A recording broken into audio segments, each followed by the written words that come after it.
I want to thank you for coming to Callan Elementary School today. My name is Dr. Kathy Tashner, and I'm the superintendent in the Coatesville Area School District. We are so hopeful that Governor Tom Wolf and the current legislators here today will focus resources in our schools. As you know, the future is in our classrooms, and I believe education deserves our utmost attention. It is and should continue to be one of our greatest investments.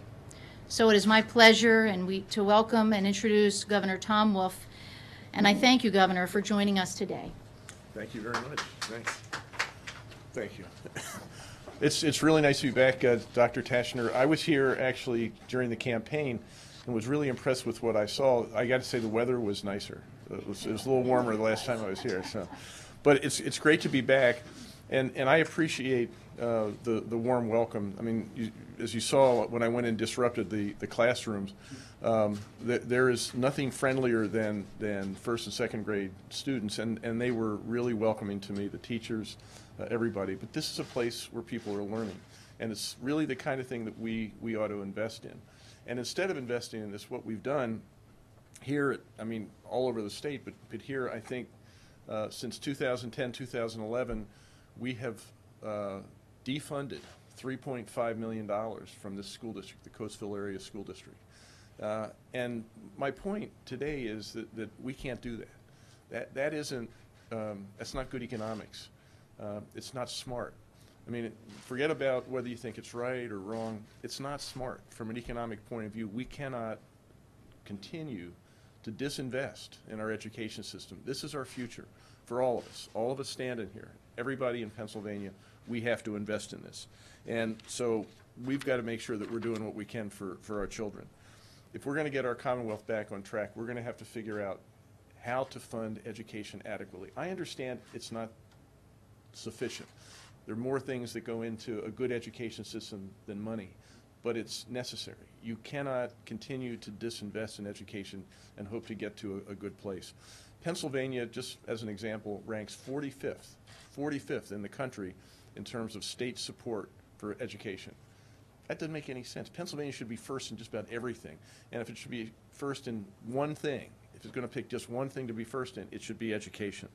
Now, it just so happens that we have a great opportunity here in terms of matching this need for funding and something we have here in Pennsylvania. We sit on top of one of the richest deposits of natural gas in the world. We have the natural resources to actually do something about the problem here. And so, a severance tax on that resource would be something that's really appropriate. How radical would that be? Well, Texas does it, Oklahoma does it, North Dakota does it, Alaska, Louisiana, they do it, West Virginia does it. And so today I'm proposing that we do it. In the Educational Reinvestment Act, I'm proposing with that act that we actually provide additional funding for education from a source of funding that every other state in the union with natural resources uses, a severance tax. We're the only state with natural resources without a severance tax. With that, we could actually do something to close the gap in terms of funding public education, something that would help all of us, not just these kids here, not just these teachers, but all the children in this school, but all the citizens of Pennsylvania would help our economy. The tax I'm proposing here in the Education Reinvestment Act is modeled after the severance tax that's levied in West Virginia. Again, I'm not proposing anything really different here. Throughout the campaign, I proposed a 5% severance tax. This tax is based on West Virginia's tax, which is a 5% severance tax with a 4.7 cents per 1,000 cubic feet adder on volume. Together, that would raise about $1 billion in the first full year. And the first full year would be, in my budget proposal, the 2017 fiscal year, because we would start this January 1st, 2016. So the first budget year, 15-16, would only be a partial budget, but the first full year, that's $1 billion, $1 billion new dollars coming into our schools, our education system. That's K through 12, that's early childhood education, that's higher education. It's a start. And again, it's not like this is out of the blue. We're the only state in the union with natural gas, with natural resources, without a severance tax. And this is modeled on our next door neighbor, West Virginia. Republican governor, conservative Republican Governor John Kasich in Ohio is proposing a 6.5% severance tax in Ohio. He just did that last week. That's working. It's going to work its way through the legislature. So I'm not doing anything here. I'm not proposing anything here that is radically different from anything else. In fact, it's the same as what's going on around us, and it puts us in a place where we can actually do some funding for our education system. That's the kind of thing that I think we ought to do. This tax, the way I'm proposing it, would also have protection for property owners who are leasing their land for natural gas extraction, so that the gas drillers will not be able to pass this severance tax through to them. I think that's a protection that they deserve as citizens of Pennsylvania. The point is, this is about education. This is about what we need to do as Pennsylvanians to serve this educational need that we all have. I mean, again, we can focus on the children who are in this school, we can focus on the educators, but this is really about all of us. And we need to make sure that we are doing a good job in investing in our future by investing in education. I know our budget is facing all kinds of challenges, and I'm going to deal with those challenges in my budget address, but I wanted to start off by saying we need to focus on education. We need to make sure that we are investing smartly and adequately in something that means so much to our future. So I'm proud to be here. Thank you again for having me back. It's wonderful to be here. Now, should I take some questions? Yes, sir. What would happen to the current impact fees that are there? It's my understanding from reading this, you can't have both, at least under current law. Right, that's a great question. I should have said that. That is part of this. This is not on top of the impact fee. The impact fee will be part of this and will be rolled into it, and localities will be getting money from this new tax. And so how would you envision the split? How much percentage would go to education? How much goes to local impact under your vision? Given what we're spending on the impact fee right now, what's going back to the localities, the lion's share of this would go to education, in my view. Some of this, I also said in the campaign, would go to funding adequate oversight to make sure we're doing the drilling correctly from an environmental point of view, so DEP would get some of this. I also want to use a little bit of this to help fund alternative energy development. But the lion's share, and I don't have a specific percentage for you, would go to education. What's your message to state lawmakers who are already gearing up for some gridlock? They want to put forward liquor privatization in maybe exchange for this. Pete, I don't think lawmakers are gearing up for gridlock. I've met the lawmakers, and I think we all recognize that voters voted for divided government, but they didn't vote for gridlock. They didn't vote for dysfunction. So we're going to have a lot of conversations about how we get to where we want to get. What's heartening for me, I've been there a little over 3 weeks now, is how much we agree. I mean, we all want the same ends. We want a great, strong economy. We want good jobs. We want schools that teach. We want government that works. We have different ideas as to how we get to those goals, but I think we're not going to have gridlock. And an example of that is there are proposals from Republicans as well as Democrats on a severance tax. A Republican member of the House has proposed a 3.2% severance tax. There's a Democratic senator who's proposed an 8% severance tax. I'm proposing something that's sort of in between. And I think that's more in line with what surrounding states are doing and in line with what I think we need to develop a really healthy gas industry in this Commonwealth. What this does is gives all of us as Pennsylvanians a stake in making that industry successful. Some lawmakers are already saying, though, that this won't be the billion-dollar goose that lays the golden egg, that it might be $500 million, might be $675 million, and come up hundreds of millions short. What do you say to that? Well, we can argue math all the time because I don't know what's going to happen an hour from now, let alone a year from now, in terms of the price of natural gas. So that's a fair argument that things change. But this is based on the best projections, I think, of some very bright people, and whether it's 500, 600 million, or $1 billion, my projections are over $1 billion.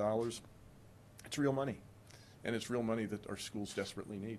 Marcellus Shale Coalition says you're using an outdated number, that the number is from a while ago, not factoring in the overproduction and drop in price. Yeah, I'm not sure they've seen this proposal, so I'm not sure what they're using. My numbers come from, I think, pretty reputable sources. Explain just how this would be structured. I mean, are you going? It's on production, not on like impact fee, which is number of wells. This would be actually on production. That's right. This is on production at the wellhead. So the 5% would be on price, based on price. The market. The add-on, the 4.27 cents per cubic foot add-on would be on Volume. volume. Yes. Was that part of your original proposal? My original proposal was on the VAT was an purely ad valorem tax. But I looked at what West Virginia's doing, and theirs is a mix. And again, so it's production, but then explain how those dynamics work. Well, let me give you an example in gasoline. When you go to the pump, we have what's called an ad valorem tax, and that means it's a volume tax. So that means it's a tax per gallon of gasoline. That means the rise in the price of gasoline, which has led many to buy more fuel-efficient cars.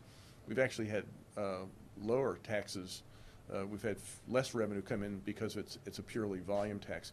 What West Virginia's done is had a mix so that it can take into account volume regardless of price, and also take account of price increases. We get both. So it hedges. It hedges, right. And again, the key thing is this is what's being done in our neighboring state. They've actually been the laboratory, and it's worked. They have a healthy industry, and they actually have been able to fund things that are important to West Virginia. Anything else? Yes, sir. Governor, can this proposal have any impact on property tax relief? That is an argument a lot of Republicans have made, particularly with an extraction tax. They want to see at least some portion go back to local school districts and or other bodies to reduce property taxes. Yeah, I'm not sure that this would be the thing. I'm looking at this as an added investment. But you're right. We also have to address the property tax issue. The way we fund public schools, The Economist magazine, which is a very conservative, fairly conservative, they might regret my saying that, but it's a conservative magazine. Last week, I think it was, they had an issue where one of their leaders said, one of the most unusual features of the United States is I think the only developed nation in the world that actually charges poor school districts a higher tax rate and gives the schools less money. There's no other developed nation, I'm not sure there's any nation in the world that actually does it. It's a strange system, and it comes back to the property tax. On average, the property tax throughout Pennsylvania might be reasonable, but there's huge disparities because of the small sizes of our districts. And so there is realistic and reasonable concern about depending so squarely on the property tax. Right now, the state funds in the 30% range of public education, which means the property tax has to play a big role in supporting public education, which just reinforces those disparities. So your point that people are concerned about property taxes is a good one.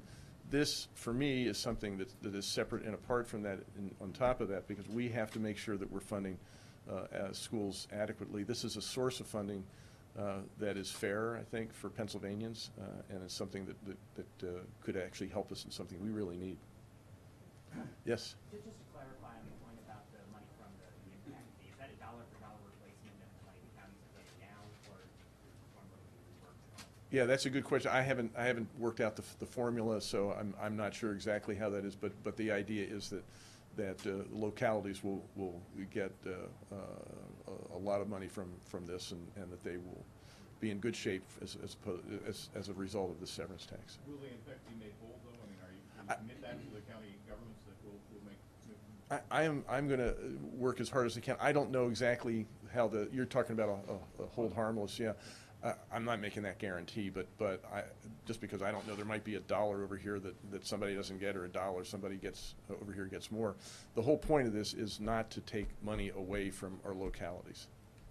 How will this not hurt the industry? How do you feel about how this could potentially not hurt the natural gas drilling industry? I come from a business background. I've been in business all my life. This is the first time I've been in politics. We all pay taxes, and taxes are what we invest, if it's done right, in things that create the public goods that make my economy work. It creates good employees for me. It creates good customers, safe communities. Those are things that we pay for in our taxes. So my argument is that done right, reasonably, a reasonable tax is actually the best thing for the private sector. Yes, ma'am. Governor, how are you going to go about trying to convince the industry to sit down at the table and work with you on this? Is that going to be part of your plan? I mean, they're Yeah, I've been. Powerful, well-funded industry. How are you going to get this through? Well, I'm simply going to try to convince them what I'm trying to convince everyone here is that this is right. And I think I've been helped by the fact that you know, the alternative is not really no tax. The alternative is no drilling, a ban, as in the case of New York. And I think this is the best thing that could happen to the industry because it's going to make all of us in Pennsylvania partners in the success of this industry. So my argument to them is this is really smart. This is really good business. And if it were a huge tax, I think they might have an argument. This is a reasonable tax. It's been working all around the country. Yes, sir. Clarify when you say that this is not New York, this is no drilling. I'm not sure I followed your. New York has a ban I on understand that. I mean, drilling. would you tell that to the producers if they don't? No. I'm just saying. That's the worst case That's the worst case example. I mean, there are alternatives out there other than putting a tax on this. I think a reasonable tax actually will have the effect of making Pennsylvanians feel more supportive of this industry. That's what I was. Oh, no. I was, that's not a threat. I'm sorry. Yes. Thank you for clarifying that. No, I'm just saying, I think we can all look at this. There are a range of decisions that public policymakers down the road can make. I'm making this one because I think this is in the best interest of not only of the Commonwealth of Pennsylvania, but the industry as well. This is a way of making partners out of Pennsylvania citizens and the industry that I think we really need. This could be a great thing for all of us. Would you consider liquor privatization as a bargaining chip here? I mean, Mike Terzai said he announced it yesterday and will probably try and push a bill through the first week before the budget address. I have the greatest respect for Mike Terzai. We don't agree on everything. This is one of the things we don't agree on. But we do agree that we need to modernize our stores. We need to make it more consumer friendly. That's what people are asking for. I'm not sure that there's much of a passion for privatization as there is for modernization. I agree with that. So I'm for Sunday sales. I am for figuring out how we can open up state stores in supermarkets. I'm for direct sales from other states. I'm for things that are going to make this better for our consumers. I don't think we need to talk about privatization, and I think that might be, not might be, I think it would be at this point really irresponsible and unfair to the citizens of Pennsylvania. We have a resource here, and it's something that we ought to make better and provide more revenues for Pennsylvania rather than just giving it away. Would you consider that as maybe part of the give and take to get this done? When you say that, modernization, I'm on board already. You don't have to, I don't have to negotiate that. I want to do that. And I know we'll have conversations on that and maybe other things with all kinds of folks in the legislature, including Senator Dinniman's colleagues in the Senate. And I'm certainly willing to have conversations, but I'm not willing to give up on principles I hold deeply, and I don't believe in privatization. Last question? We talked about Pete? on the property tax question. Of Yeah. course, the biggest proposal you've had on that front was the overhaul of the income tax. Is that something we could look forward to in your legislative program this year? I'm still working on that. The budget address is, what, March 3rd, so we're 3 weeks, well, less than 3 weeks away from that.